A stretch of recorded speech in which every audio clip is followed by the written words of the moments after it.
All right. Good morning, everybody. On behalf of the Codata Analytics Club of IPM, I am Prisha, and we are thrilled to welcome you all to today's webinar. It's a great pleasure and an immense privilege to introduce our distinguished speaker, Mr. Advait Dharmadhikari. Mr. Dharmadhikari is a seasoned business and operations analyst at Indigo, one of India's leading airlines. With his expertise in analytics and business operations, he brings a wealth of knowledge about the evolving role of data in driving decision making and strategic planning in the corporate world.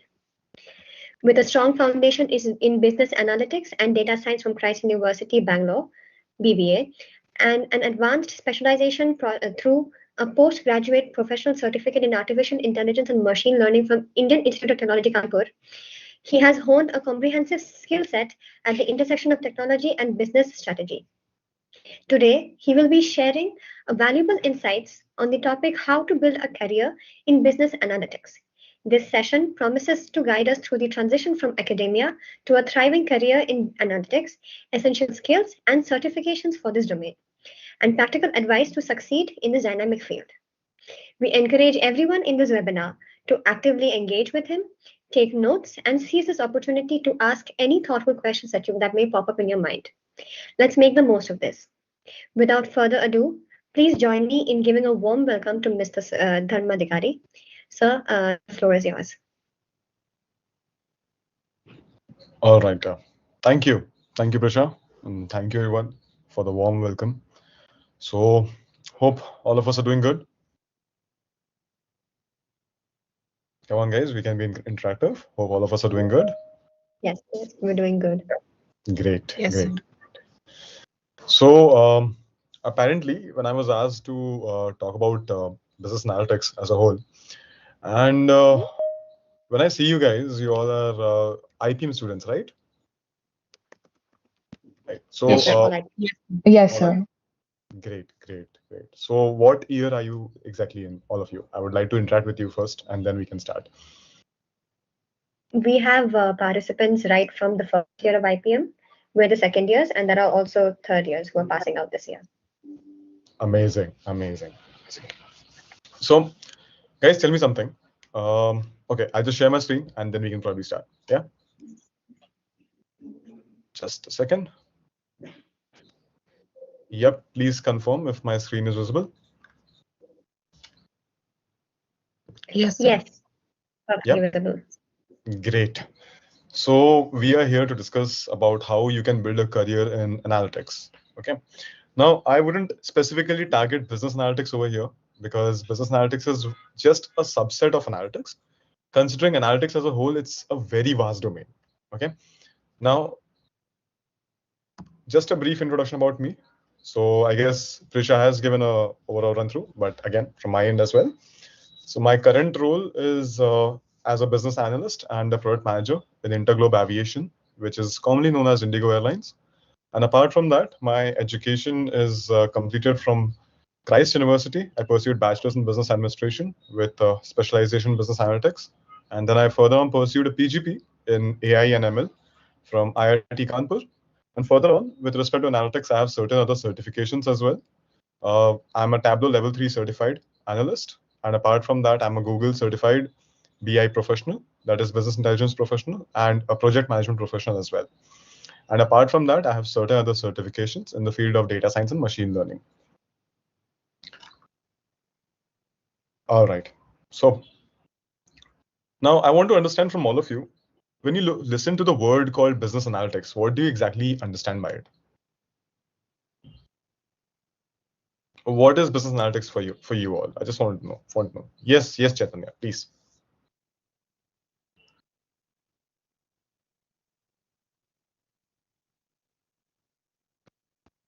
Mm-hmm.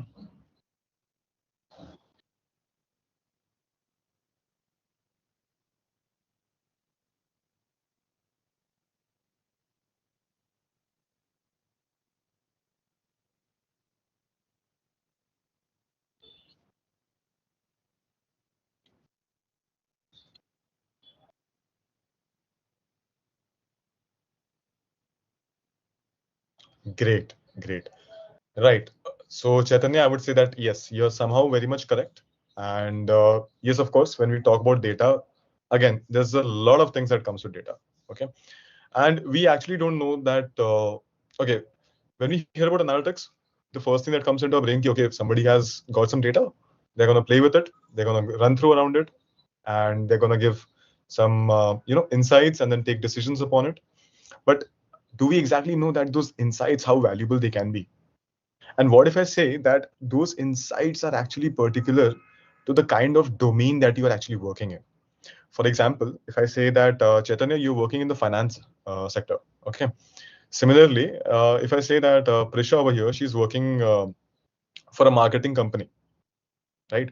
Now, Chaitanya, if I say that you have to run through with your data and you have to understand what insights is it trying to deliver to you, what will you do? You'll go through, you'll understand what is the financial data, you'll come back, right? Then, Prisha, if I ask you that you need to get some marketing insights, okay, you'll go, you look at the market segments, you look at the trend, you'll understand what is going on. Now, imagine I place you both in one firm, in one company, okay. Now, within that one company, Chaitanya, you're working for the finance department. Prisha, you're working for the marketing department. Supposing that company is a product-based company, okay, and the financial product is the main goal for you guys. Okay, what the company is offering. Now, first, what you would actually do to look into your analytical aspect. Chaitanya, you'll again understand the financial aspects. You'll see how the company is working with respect to finances, how it is going. Okay. Then, Prisha, with respect to your domain, you would go through the marketing aspects. Okay. And then you'll understand how the marketing is actually happening with respect to your product in the market. Now, if I say that you guys have to club together and then decide what is to be done, that is where the decision making happens. That is where strategies are developed. So analytics, if you look at it, it is actually responsible for giving us the right decisions. But before that, it is responsible for to give us the right strategies. Okay. So if anybody asks you that how would you define analytics or business analysis in future, the first thing that comes into your mind is data. The second thing that comes into your mind is decision. But when you club both of these together, that is where it happens that there's a strategy. So if you are using insights, if you're using detailed data, you definitely have to create a strategy to hit the market. And if anybody who knows how to hit the market, you're a boom shot over there. That is how strong analytics is, right?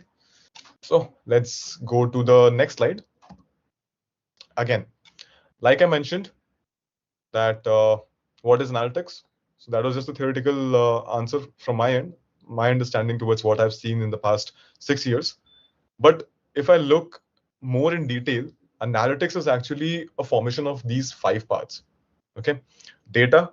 Data is the foundation, as we discussed. Then we come to the patterns. Patterns are nothing else than the trends identified into data. Like I mentioned, uh, taking example of Prisha, that she's working in the marketing area, marketing department. She would find the trends in the market, and then she can understand whether what is to be done. Okay. Then we come to the insights. That is the meaning derived from data. Okay, what is the insight? What is exactly the crux that we're actually able to find out? And then we come to the decisions part. That is where we understand whether what is the exact root cause of the issue that is currently happening for a particular company or for a particular project that you guys are actually working upon. And then there comes the strategy. That is a long-term plan driven by analysis. Now, when I mention strategy, this is where it all took place. I mentioned data and decisions. Okay, the first and the last part. In between them, there comes patterns and the insights. So patterns and insights are just the recipe. Data is the cookbook, right? And decision is the final product. But what are you exactly serving after that? You are actually serving the strategy in a plate. That is what analysis is all about. That is what it all matters. Okay. So what are the 5 points? I want to know data, patterns, insight, decision, and strategy. Cool. Any questions till now, guys? Feel free. You can also stop me in between if you have any doubts. I'm always there to answer.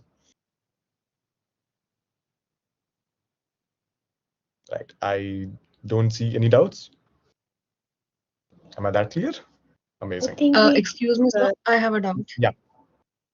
Sure. Yeah. Good afternoon. My doubt was that while going through the process of data analysis, stepping onto the portion of decision, don't you think decision can be really subjective to who is viewing that data? For example, if we are talking about managing a certain type of risk. So Indigo being a big company can face risks from example, a mere risk that is about 5,000 rupees to something that will affect it in long term, and for example a 50 crore risk. So it can be really subjective. If a person is really cautious, he might assign another worker to subject to the 5,000 risk, which is not very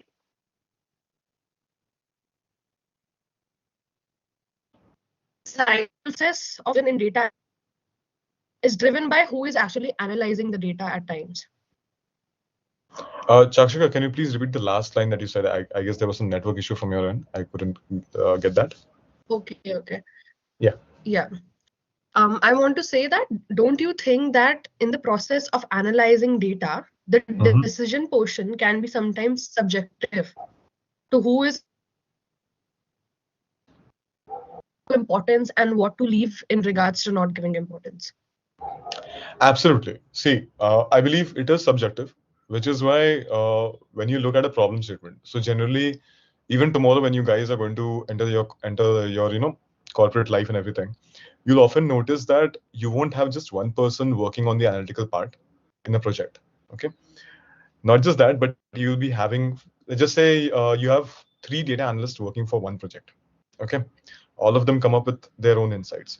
Now their insights are clubbed together, and then a decision is taken place. So usually when you look at a data analyst or a business analyst, they are actually not the complete decision makers, but they are actually a very big major player, I would say, to derive the insights to take decisions. So once you get the insights, those particular insights are then taken to the higher authorities, to the stakeholders, I would say. Okay. For example, if I say that for me, like if I'm working as a business analyst, my stakeholder is actually operations control. Okay.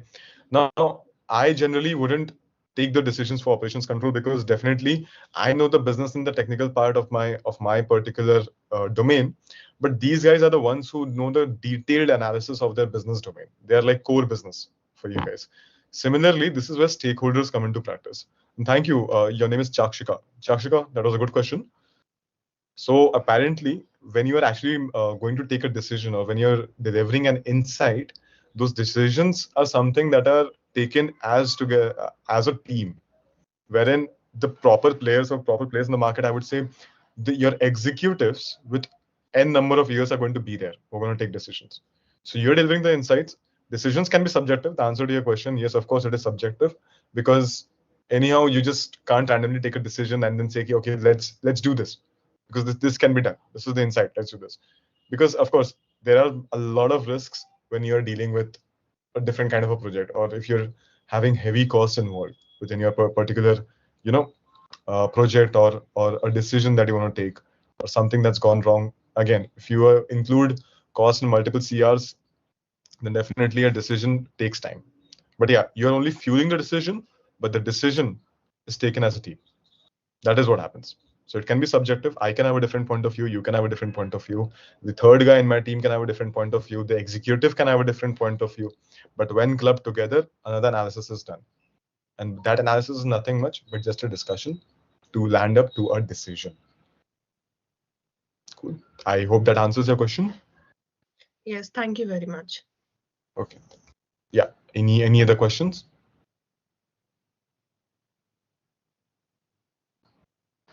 All right. I don't see any, so we can go ahead. Great. Now, what are the different types of analytics? Okay. The reason I'm telling you what is analytics and types of analytics is because if tomorrow you really want to get into this field of business analysis, these two things are actually going to be like, a very critical part. I mean, any interviews that you want to go ahead with, or anybody you're talking to about analytics, this is something that they'll definitely ask you. Okay. And types of analytics is something that definitely plays a very crucial role when it comes to expressing your knowledge for the same. So mainly there are four types of analytics, and first one being descriptive. So descriptive is what? Describing something, right? Similarly, descriptive analytics is the kind of analytics wherein you analyze your past data to understand the trends, and then you work upon it. For example, monthly sales report. Okay. Now, for example, for somebody, let's just say one of you is working with a sales department, working with the sales department of a company. Okay. Now, every month, I would say every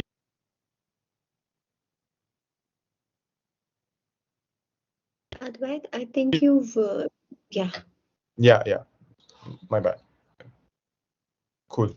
So descriptive analytics, that's what we were discussing about. So descriptive is nothing much but only describing that what is the current situation, or what is something that is currently happening, which also says that you're analyzing the past data on every monthly basis or quarterly basis, and then you're understanding whether what is going on. So basically you're keeping a guard around your reports. Okay. Have you seen a watchman keeping a guard around the building, understanding what is going on, everything is same or not, or something unusual is happening, right? That is what descriptive analytics is. So you as an analyst, you're keeping a guard around your reports and your data to understand what is exactly happening. Has there been any change? Has there been any change in the trend analysis that is taking place? Okay, so that is what descriptive analytics is all about. Coming to the second one, which is predictive analytics, often derived by the word called prediction, right? Which is where a very key term of analytics comes into practice. If you really want to learn analytics, if you really want to understand business analysis, data science, you really have to be very good at statistics. So statistics is actually like I would say, founding father, or foundation stone of analytics, because if you know how to play around with data, if you know how to play around with numbers, the probabilities is something that is actually going to help you a lot in predictions. Okay. So predictive analytics is also similar to that, wherein it talks about using statistical methods to foresee future outcomes. Okay. Very bookish term. Let me get it straight. Statistical analysis is nothing much, but you're going to use your numbers, your analysis, you'll understand whether how the trend is going on. Okay. And you can further predict that, okay, let's just say on an yearly basis, I would say, Chaitanya, you're working for a firm. Okay. Now, let's just take the example of the same product company that you and Prisha are working into. Now, since you guys are working over there, automatically you guys get a project that you have to understand the sales, and you want to really know. Now, you being in the finance department, you really want to check how much of the finances are going to be utilized for the next year, right? It's the month of December. Today is 1st December, right? So I would say that the whole year is gone. Okay. You had 4 quarters. For the past 3 quarters, you'll start doing your analysis. You'll see. That is where you do the descriptive analysis. You see the past data, you understand how your product has been performing in the market. Okay. Then you get in touch with Prisha, you ask her, okay, how was the marketing done? How much of the cost did we use on marketing? What were the actual trends in marketing? Okay. How it was going over there? How was the sales according to that? Then you start doing a comparison. Okay. Now, once that is done, by the end of this quarter, okay, you'll understand, okay, this is what is happening. Now you'll use statistics. By statistics, I mean you start using probability, that this was done before, this was done before, this was done before, for the first quarter, second quarter, third quarter. Now it's the time that I can actually predict that this is what is going to happen in the first quarter of the next year. Okay. Now this is something that I'm telling you in just 1 year of time. This is like a span of only 1 year. But what if I say that your statistics is going to be very powerful, that you start analyzing your data for the past 5 years? Since 2019, if I say that you're looking at your product, how was 2019 product sales in the first quarter? Then 2020 first quarter, 2021 first quarter. You start comparing all of them. You start aligning them together. And once that is done, you understand not only your product analysis, but also you understand the other analysis, your financial analysis of the product, the marketing analysis that is done by Prisha, the sales analysis that is done by somebody else, the operations that is handled by somebody else. Right? So that is what it happens. So that is how statistics is actually important. Because outside this particular monitor screen, you are only seeing how your product is performing. But inside that monitor screen, it is all the numbers that your product has been capturing for over the years. And how do you interact with numbers when it comes to analysis? It is all about statistics. Right? Coming to the third one, that is prescriptive analytics. So tell me something, guys. You go to a doctor. Let's just say you are falling sick or something happened, or you are having cold, cough, or normal seasonal change ka viral. Now you went to the doctor. You tell him the issue. Okay. What will the doctor do? He'll test. He'll check how your heart rate is. He'll check your blood pressure. He'll do everything, right? And then at the end of the whole session, he would write a prescription to you guys, right? He would recommend you. He would tell you that, okay, these are the medicines that you're supposed to take. Similarly, prescriptive analytics is also the same way. All you have to do is that understand what are the recommended actions based on your data analysis. For example, you got a project, you got a product, you're looking into it, you've been looking at its past performance. Again, you've used data analysis over there. You've understood the statistical patterns, you've understood the market trends, you've understood everything over there. And then you start recommending, okay, fine, this can be done, this can be done, this can be done. You guys remember when I mentioned just now I gave an example of how you take decisions with the stakeholders, the executives. This is what happens. So the three analysts in your company, okay, the three analysts in your team, you amongst them, okay, you just gave an insight, you just recommended something. Now the decision is being taken. This is what prescriptive analytics is. You go through a data analysis, you take a decision, you recommend something, okay, and then your decision builds up into a strategy. That is how prescriptive analytics takes its own moves, turns, and actions over there. Diagnostic analytics, the fourth one. So diagnostic analysis is nothing much, but the word itself says doing a diagnosis of something, right? It examines data to identify causes of trends, analyzing customer feedback to improve products, right? Now, if you have to diagnose something, what do? You start examining it. You look at the data, you find out the root causes, right? And if I say that, have you seen a doctor performing a surgery? No? Cool. No worries. So when it's okay, that was kind of very complicated one as well. It's okay. Yeah. Let's go much in detail. So what happens during a diagnosis? Okay. Let's just say that you have to diagnose something. Diagnose ka matlab hi kya hai? You have to just go in detail, understand, open everything, read through it. Okay, this is done, this is done, this is done. This is the first step, this is the second step, this is the third step. Similarly, diagnostic analysis is also the same part. This done, this is done. This didn't work out? Okay, let's try something else. If this didn't work out, let's try something else. So diagnostic analysis is nothing much but hit and trial. Okay. Now, when you talk about data analysis, on very technical terms, it is mainly into, when you start working with your models, with your analysis patterns, you start figuring out, you make one graph, you understand it. Is this giving me the answer? It's not. Let's turn to other graph. How many of you guys are, very comfortable with these bar graphs and those patterns and everything? I would say, how many of you like it actually? How many of you like reading those charts? How many of you like reading those visuals? Okay. Great. Right. So if you're reading those visuals, okay, doesn't it look much more appealing to you guys? Okay, that is good. You don't have to read numbers. You can just say, "Acha, theek hai, this is x-axis, this is y-axis, this is the bar limit, this is that, this is the particular limit. This is what is going to happen. This is the numbers that are being given." So numbers are actually expressed in terms of visuals, which also lands up into a very core thing of data analysis or analytics as a whole, I would say. That is data visualization. Okay. You guys really want to take a note of this, because data visualization is something that is very much, core for any person who is into data analysis. In today's generation, in today's corporate, environment, we are not exactly going through working around with a lot of theoretical things or data or something like that. You are gonna directly face a dashboard. You have to understand the visuals that are being presented on the dashboard.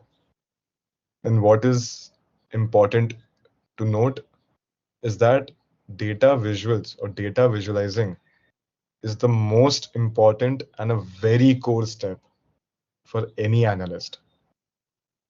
The better you understand your data visuals, the better data storyteller you are. That is how important it is. So similarly, diagnostic analysis is also one part that helps you examine the data to identify causes of trends. Even the trend that you analyze, that also has a trend line analysis. Okay, the trend line analysis itself is a visual, which you really need to be thorough about. So I would suggest you guys, before we move ahead, start reading, understanding, okay, about data visualization and what kind of data visuals are important. Similarly, how data visualization can correlate with statistics, and what are the statistical visuals that an analyst has to understand. Cool? Any questions? Yes, Prashant. Sinchana, yes. Yes, Advait, I had a question.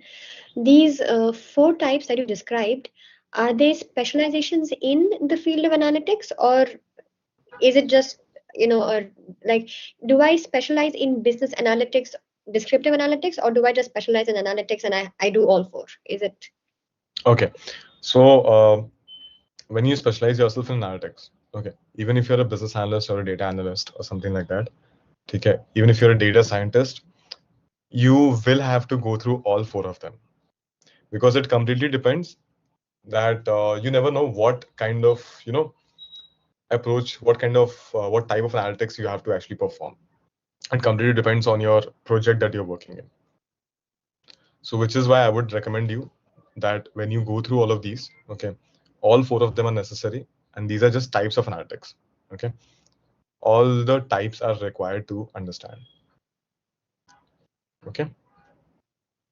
Yes, Sinchana. I was just a little bit confused between prescriptive and diagnostic analysis, because both of them, I feel like in the prescriptive analysis, before you actually go down and dig deep and understand what really is the problem, you can't really give the suggestion. So, are they very much interlinked, or Okay. Yeah. So I would say all four of them are interlinked, to be very honest. Okay.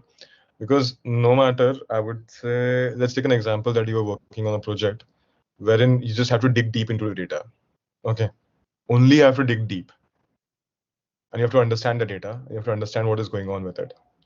In that case, you really won't use predictive analytics that much. Okay. But with respect to descriptive, predictive, and prescriptive and diagnostic, you definitely have to go in detail. Right? Prescriptive is what you have to recommend something. But to recommend something, you should be sure about what is going on, right? And to understand what is going on, you have to first describe it to yourself. But that is where you use descriptive analytics. And once you have described it to yourself, you need to start working around it. You need to start applying hit and trial methods around it. That is where you use diagnostic analytics. Once you're done with that, you start with prescriptive analytics, where you start recommending that this has happened, this can be done. Now, once you reach that layer where this can be done, that becomes predictive. Then you have to predict, key, okay, this has happened, now this can happen or this will happen. Okay, this is the accuracy that, let's just say I'm 90% accurate about the fact that this will happen. So really need to go through with that. So I would say that all four of them are interlinked. Rest assured, diagnostic is more like going very much into detail and understanding your data. And prescriptive is more like recommending what can be done with the data. Okay. Yep. I guess Pallavi, you had a question. I actually had a very similar question to Sinchana. I was also thinking that all of these seem like stages. You start out with trying to understand the trends and then why it is happening through diagnostics, and then how to take an action in prescriptive. And then my question was, do you use the predictive analysis to kind of see how each and every one of your action would cause like a impact on whatever it is to predict it and then pick the right path or something like that? Is that what predictive analysis is used in? Yeah, absolutely. I would say because again, let's go back to the example where I said the three analysts. Okay, working on the same data. Three of them would have different insight, right? I got something else. Second one got something else. Third one got something else. Cool. Now I have done my hit and trial. They have done their hit and trial. They have gone through the proper analysis. I have gone through the proper analysis. But I'm predicting that this will happen. The other person would say that this won't happen. The third person will say that this will definitely happen. Then what do you do? Right? That is where the whole confusion also starts, and that is where multiple discussions also happen. So when it comes to predictive analytics, yes, of course, there can be multiple viewpoints on that as well. Okay. But for somebody who knows the business logic, or for a stakeholder who knows the logic to the core, he or she will be very much capable or understanding to go with the right one, because they know that what has actually happened before. Okay. And with respect to that, which hit and trial method has actually given the right kind of an answer for them to create a strategy. So yes, of course, predictive goes hand in hand with a lot of people. So won't really rely on one, but definitely you have to put in your efforts as well, right? You have to do your analysis as well. So that is what happens. I hope that answers your question. Yeah, thank you. Thank you, Pallavi. Yeah, I see another hand raising up. This is, I guess, from the official club. Yeah, Codata.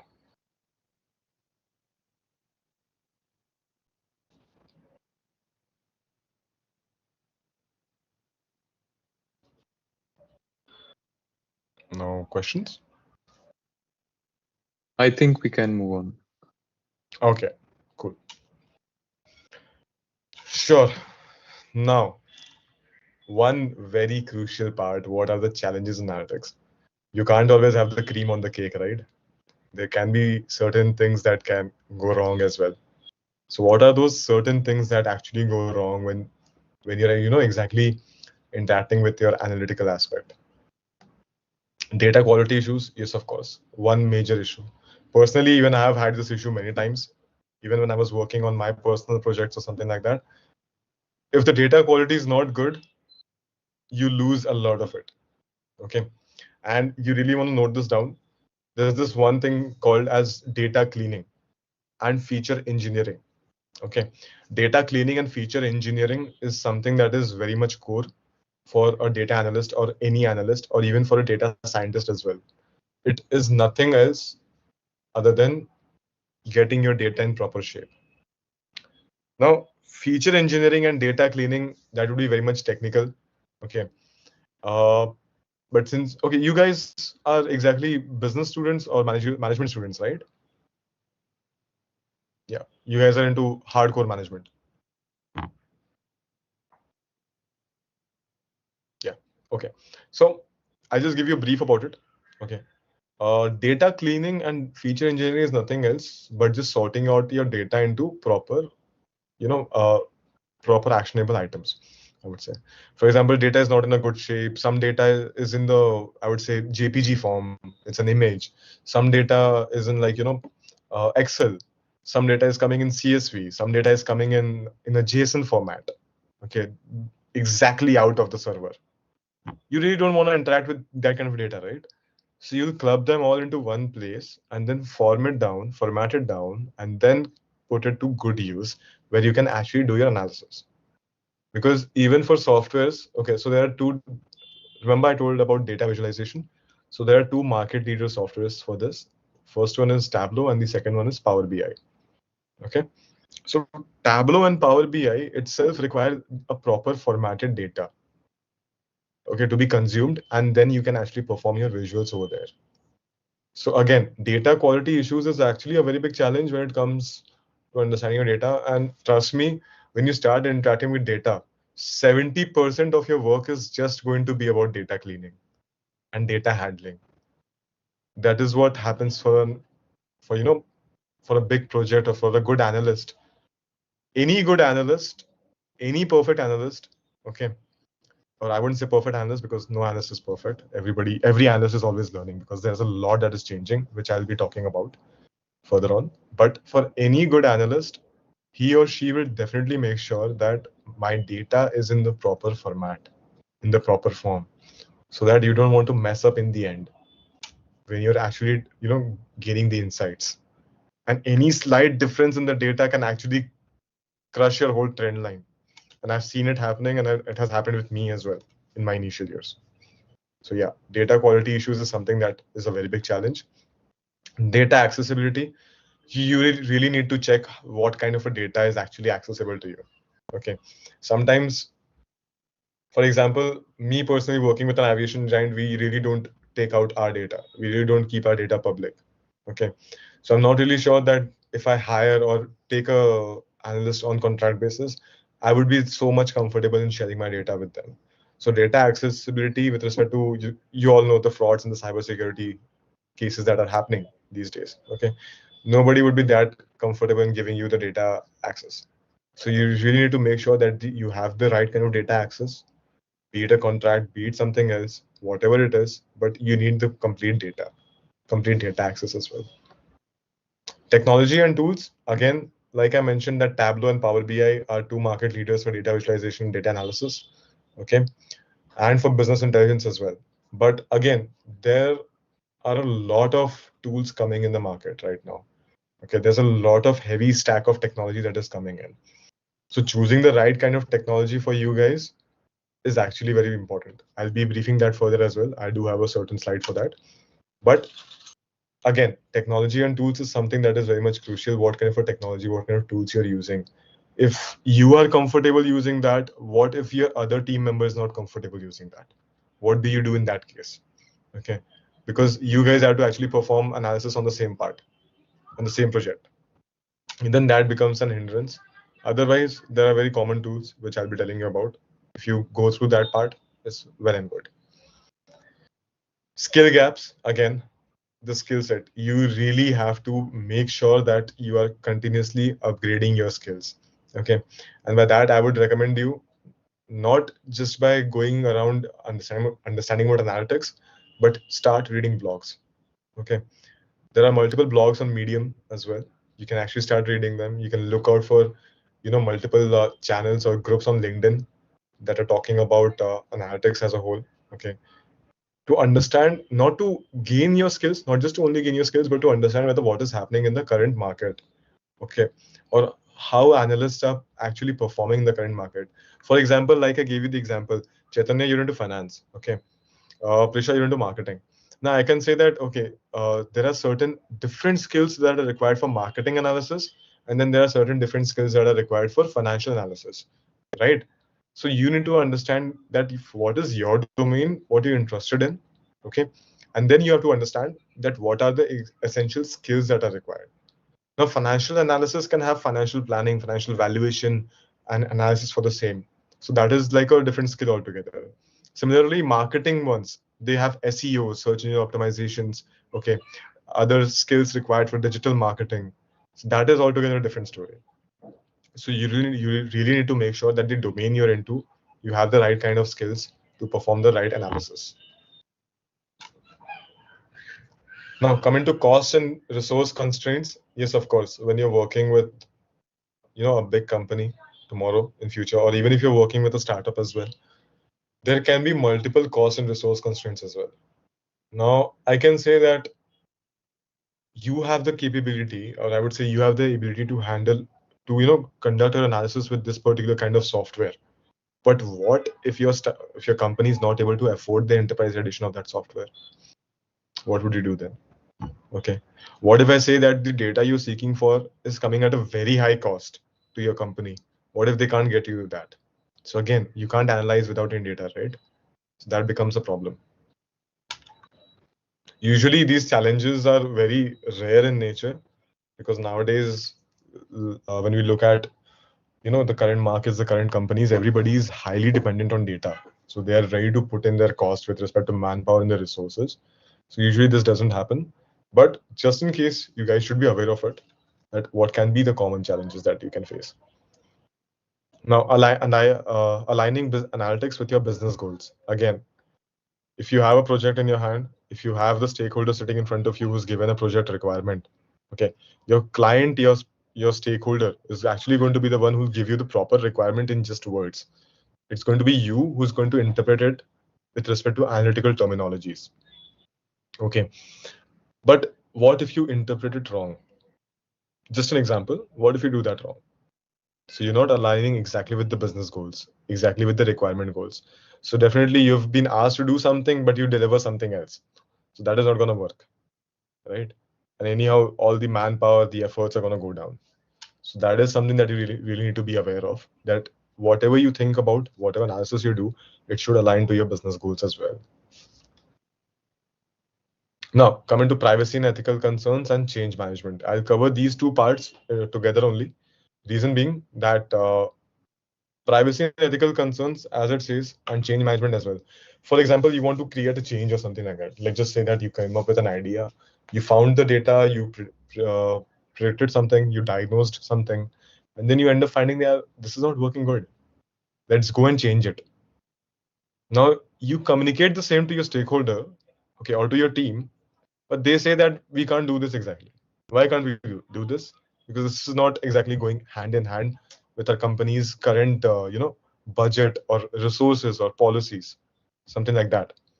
Then again, they would also say that this is actually going to violate our privacy and our ethical concerns. This is going against our legal factors.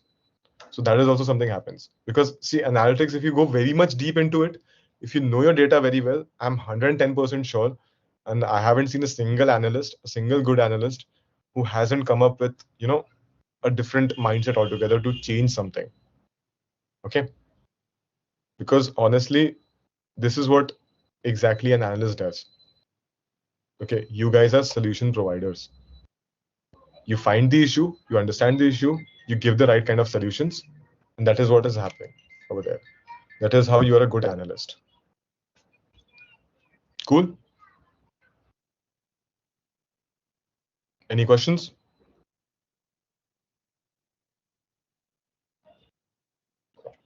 Yes, Pallavi.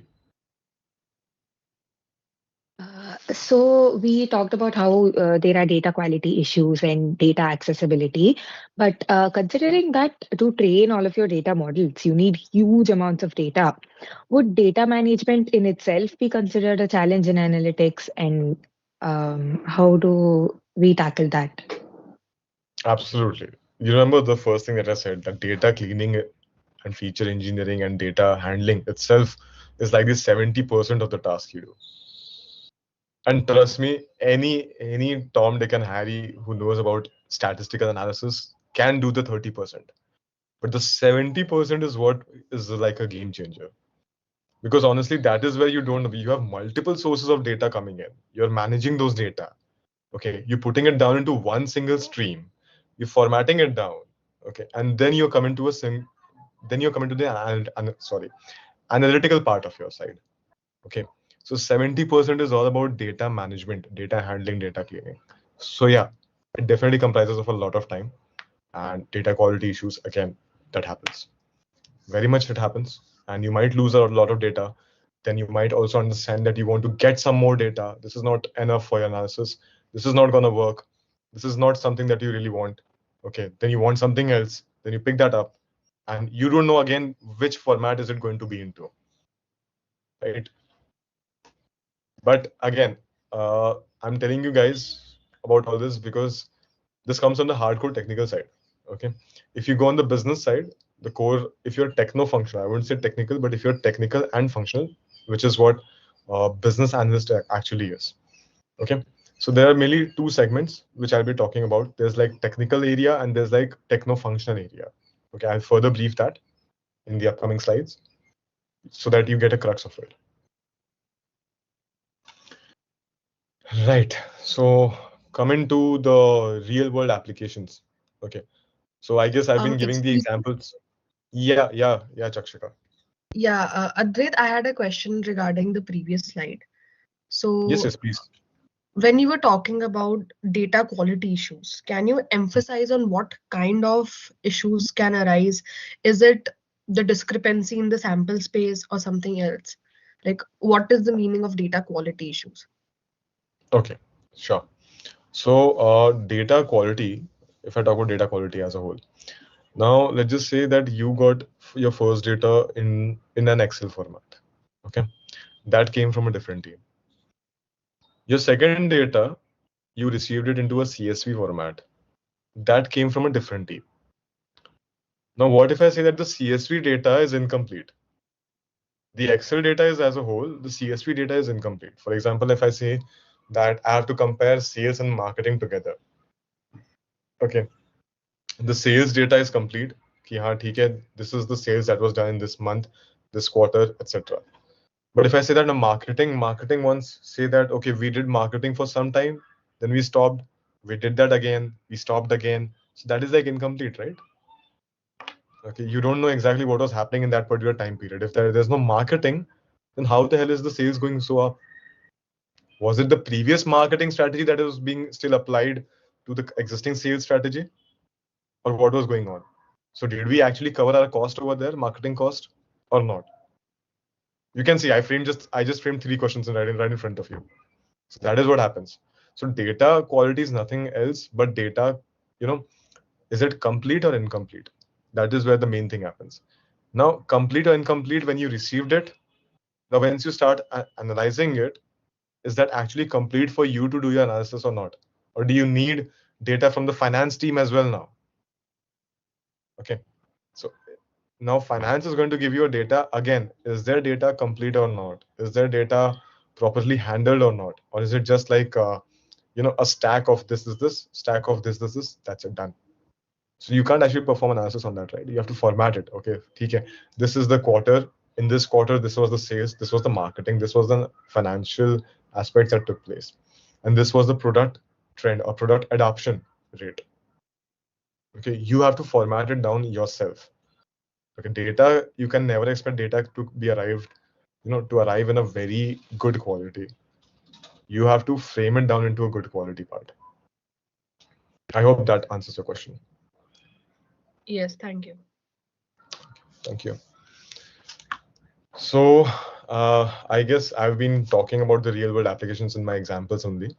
But again, just to give you a brief about it as well. So there's financial forecasting, there's sales analysis, and then there's operations optimization. So operations optimization is something that I do the most. Like I work in the business technology area, wherein I combine both business management aspects and the technical management aspects into one. And then I work for the operations side of the company. And optimization, by optimization, I mean cutting down the actual cost, okay, saving down the actual cost and time, basically making my own applications and my own operations much more efficient, okay, and to understand how my product is actually performing, not only for my stakeholder, but in general for the whole company as well.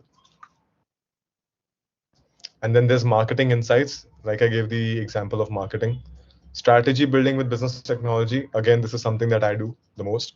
So when it comes to building strategy, once my analysis is done, once my product is in good shape, we have to come up with a strategy towards what can be done, or what is the business technology requirements, or what are the operational requirements that we can work on, and we frame a strategy, a product strategy for the sale.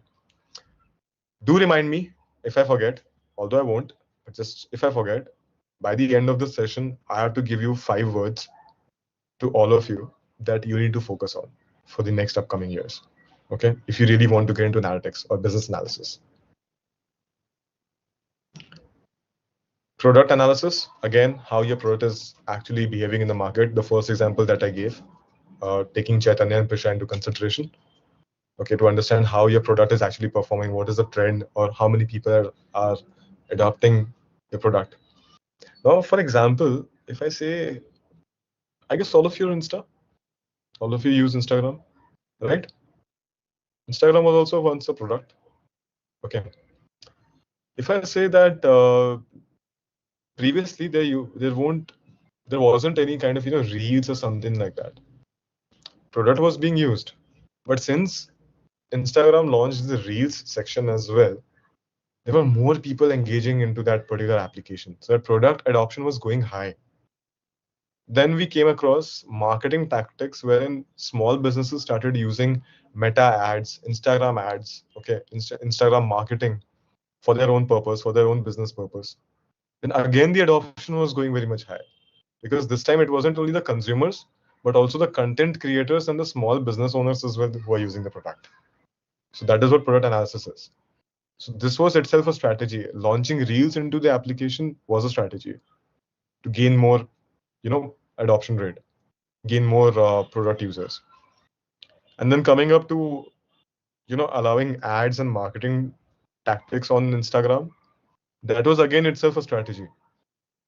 This is what I mean by strategy, that you take a strategy for your own product that helps you grow in the market. Similarly, if you're working for a company, you take a strategy for your own analysis that helps you grow again in the market. So this is what happens. Right. Market trend and research analysis. Again, analytics plays a very major role when it comes to research as well. So research studies is also important, and you really have to understand how market is exactly performing. Okay. You really have to do the research of your existing product in the market and to check if there are any competitors or not. Okay. If there are competitors, how many competitors have increased in the market? That again comes into practice. Cool. Any questions till now, or is there any particular domain that you want to ask about how analytics can be used into this particular domain, or do you want to clear out something?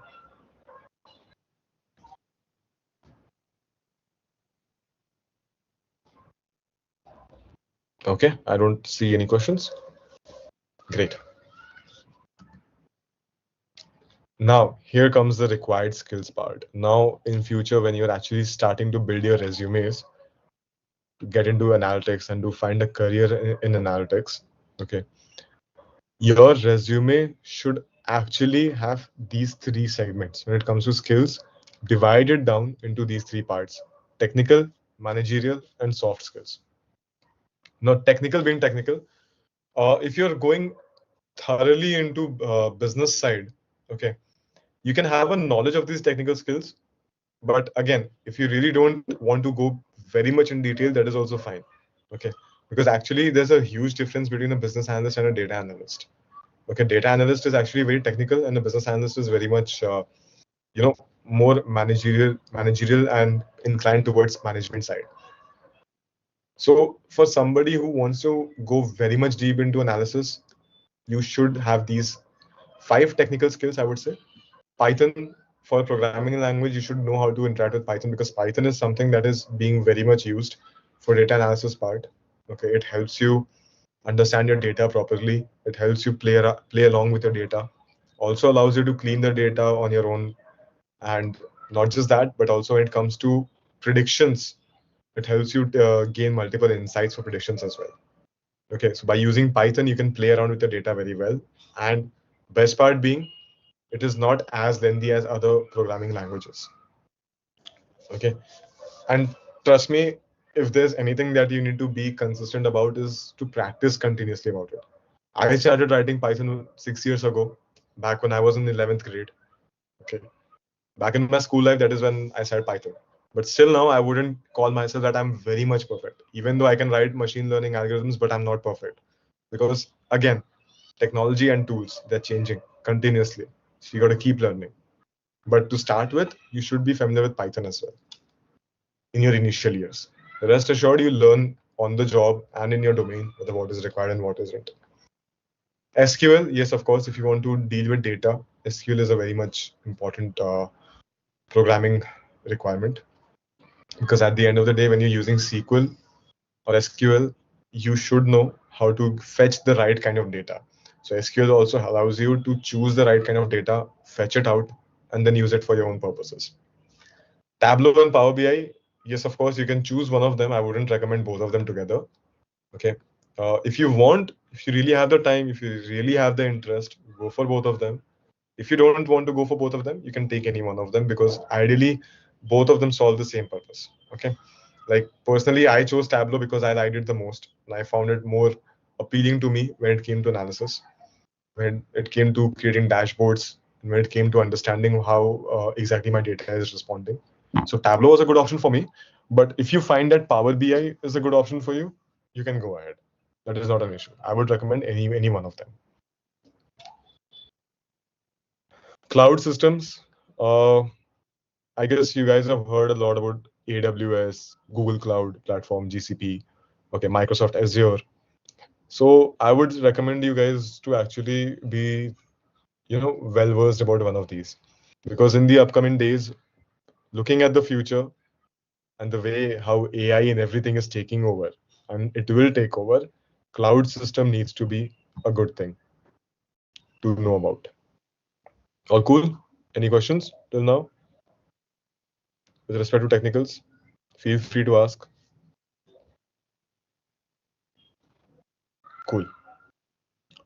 No. Okay. Yeah. Hi, Prisha. Please tell me. Yeah, Advait, I had a question.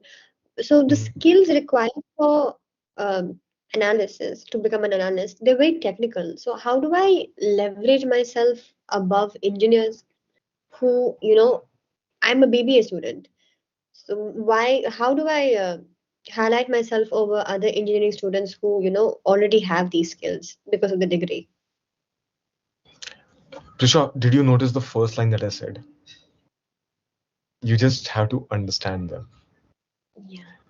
Yeah. So trust me, when it comes to those part, engineers, let the engineers do their work. Okay. Because when I was a BBA student, okay, if you really want to get into those skills, I can tell you a few courses that you can start with.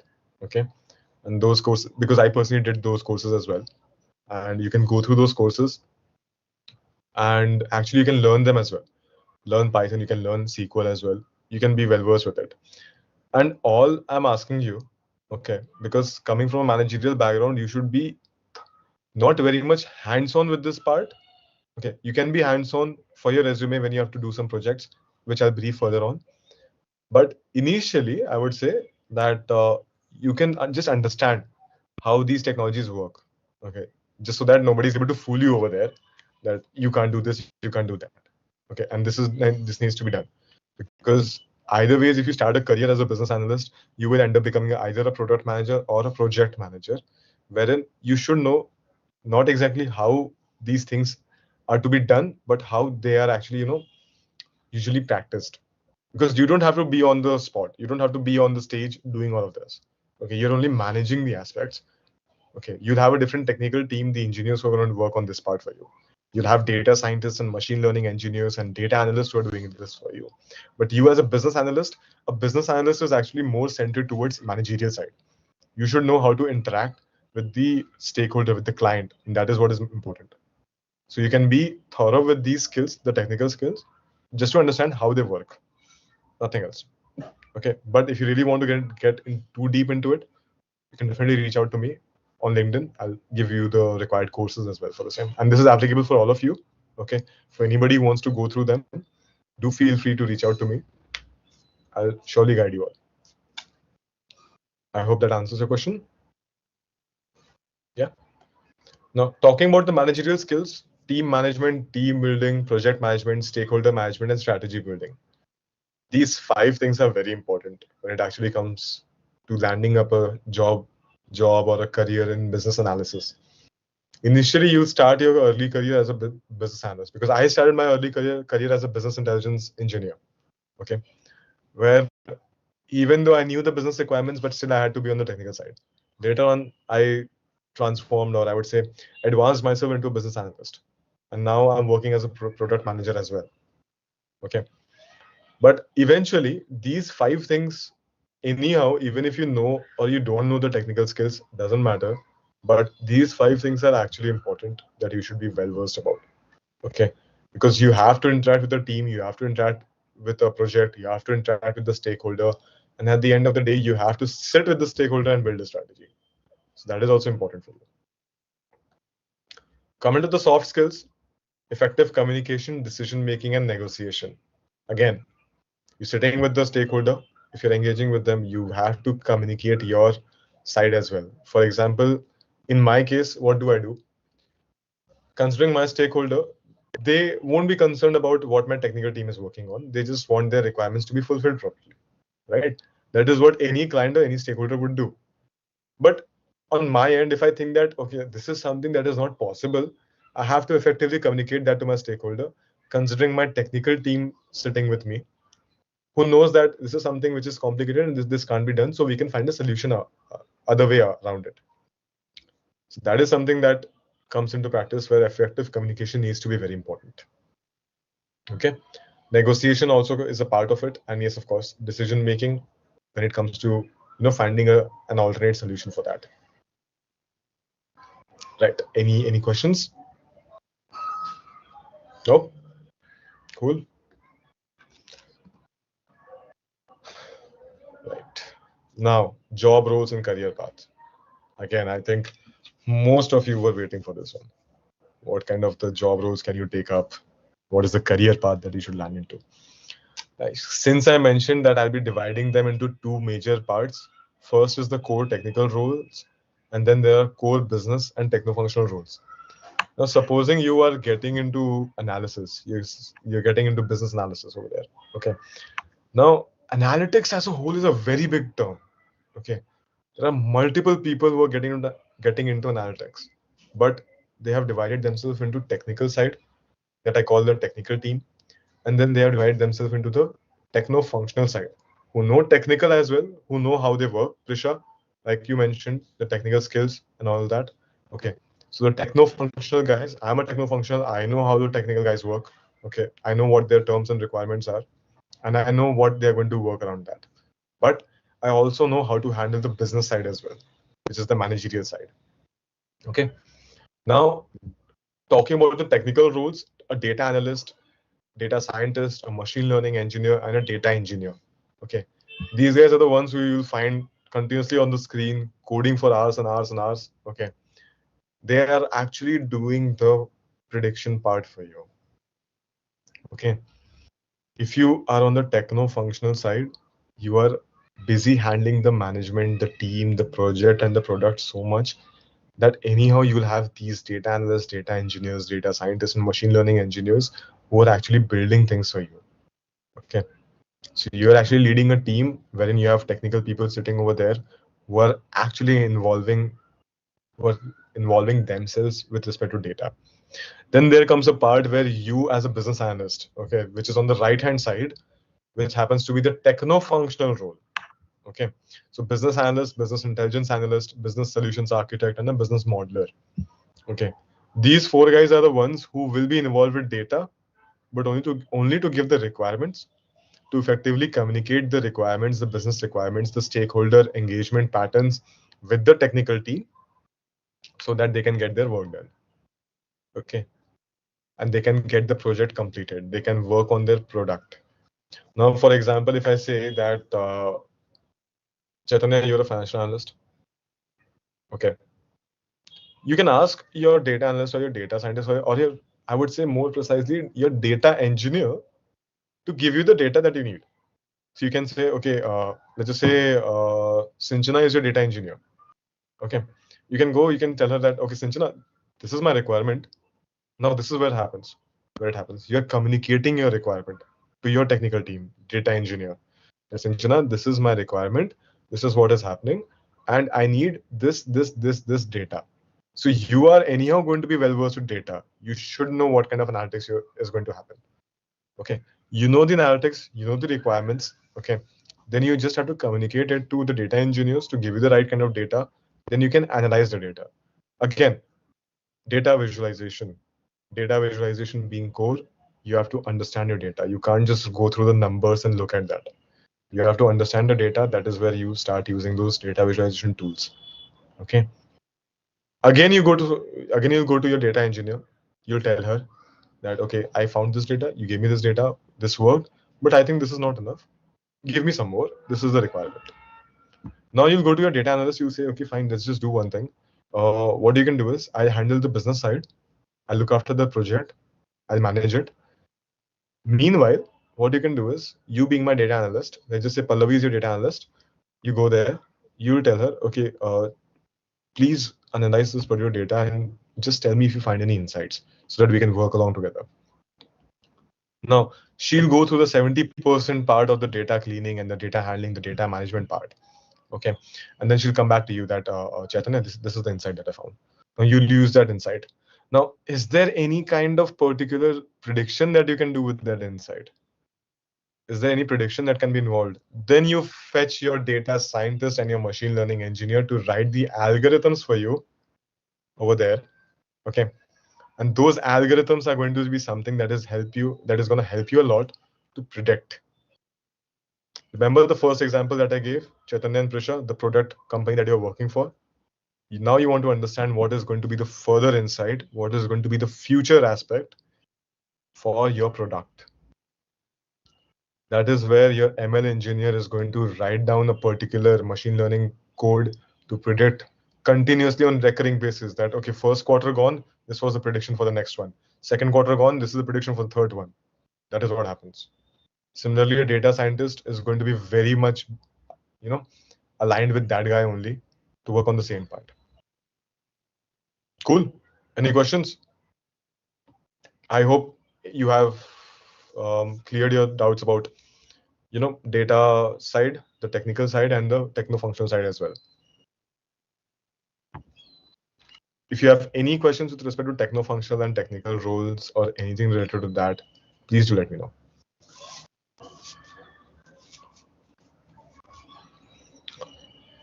Yeah, since you guys are IPM students, you guys are management students. Okay, I guess most of you are pursuing BBA, right?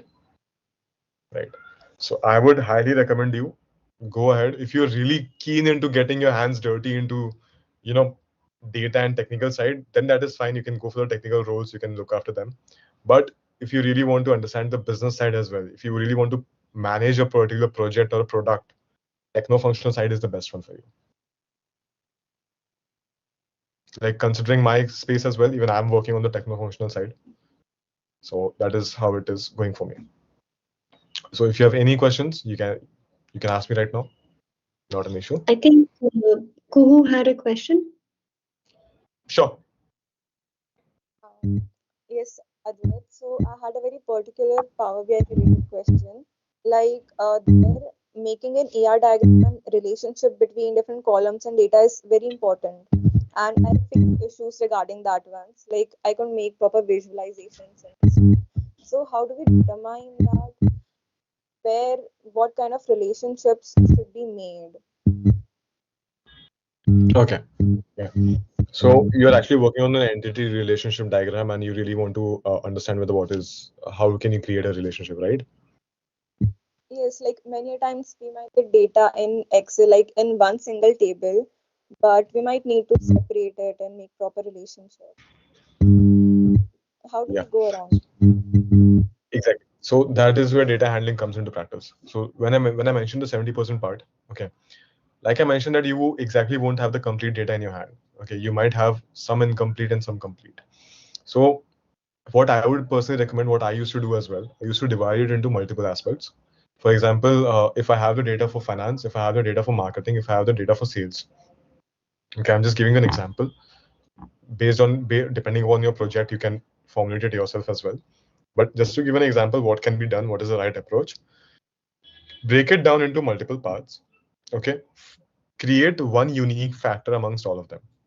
For example, if I say finance, marketing, and sales. Okay. Cost can be a unique factor for me. Okay. Cost required over there. So cost can be, similar. Okay. Not exactly unique, but I would say, yeah, common one for me in all the three particular data sets. Once that is done, I can put it down into an entity relationship.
for you.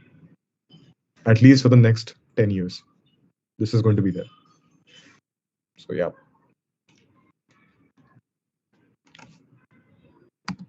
So thank you all. This was me, Advait Dharmadhikari. And it was great interacting with all of you. If you still have any questions, I am going to be there. Meanwhile, I'm pinging my LinkedIn URL as well. You can get in touch with me if you have any questions in future, or if you want any specific guidance for the same as well.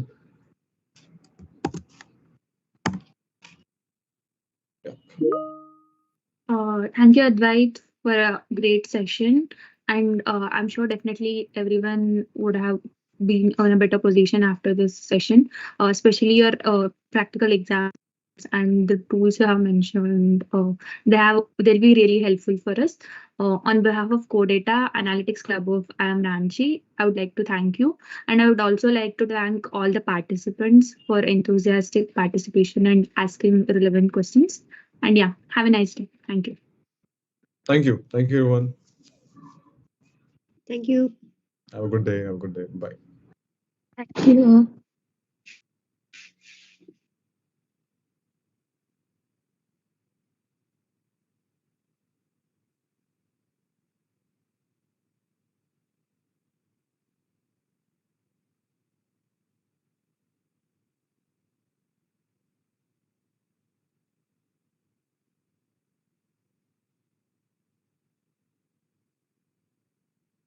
You guys can leave.